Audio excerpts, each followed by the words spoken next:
My name is Dave Pasternack. I was born to fish, forced to work, and this is how you make restaurant quality crudo at home.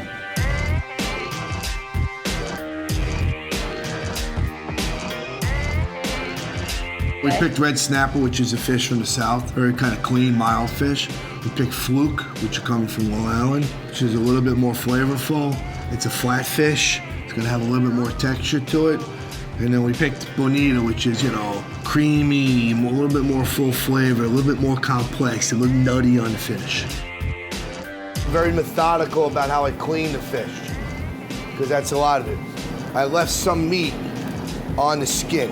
If you go too close to the skin, this part is tough, there's fiber in there. We don't want to serve the fish where the guest is gonna get chewy fish. What do you want to look at when you see a whole fish?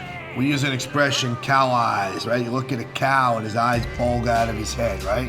His gills should look like it's a natural part of the fish. They shouldn't be open, they should be tight. The scales on the fish should be very tight to the flesh. The fish shouldn't look limp. It shouldn't look like it's been deflated.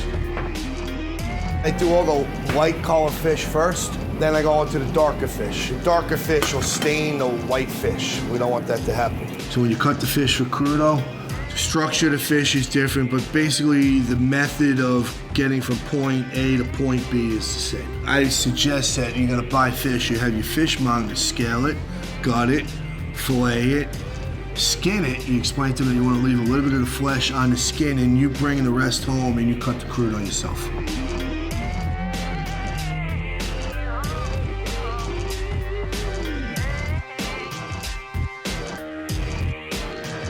I want to put the thinnest part of the fish at the top of the plate, and I want to put the fattest piece at the bottom of the plate. For presentation, it looks better, and if they're going to eat it, we want them to eat the best part of the fish first. I like the flavor of fluke with lime. We're going to go citrus, then we're going to go garnish, then we're going to go salt and pepper, and then we're going to go oil last. And on dark fish, we want to put the citrus on the bottom, because what happens when you put the citrus on the dark fish? It's going to turn it white. Bonita, we could use a variety of things. So here we'll do a little combination. We're gonna do some with the olive, and then we have these little tomatoes called Aztec tomatoes.